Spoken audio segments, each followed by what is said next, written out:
The last blend that I did at Crowded Barrel before I stepped aside, this is Hydra, and it's part of the Magnificent Beast series of blends.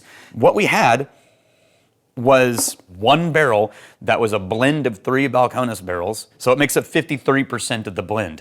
And then I wanted to make it peated, and I wanted to use our Crowded Barrel Baird's peated malt, and so I put that in. It ended up at 26%. And then the light whiskey sort of kind of softened the edges of all of this up, and that was in at 16%.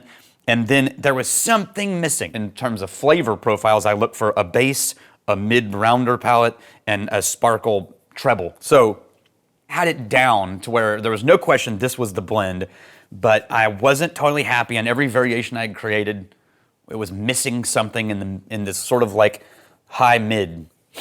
And then we got in these samples from Monotani Distillery, and it was of their single malt whiskey. And it was only a year and a half old. It was really young, and it looked really, and it smelled kind of young, but it was also really honey and granola.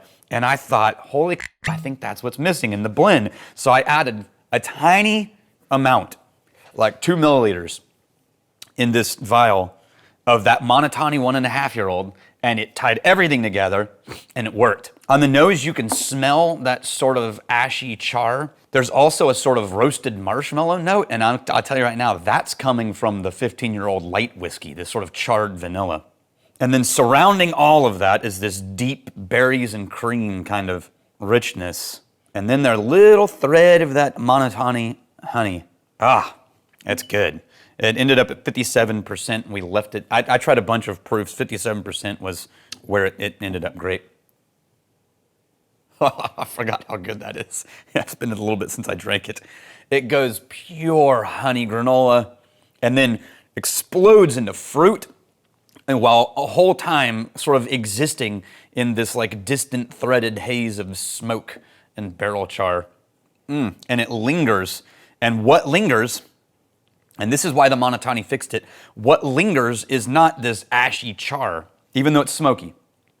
What lingers is that honey and cream with a hint of toasted vanilla. That's a really delicate smoky whiskey. I think I'm really proud of how that ended up.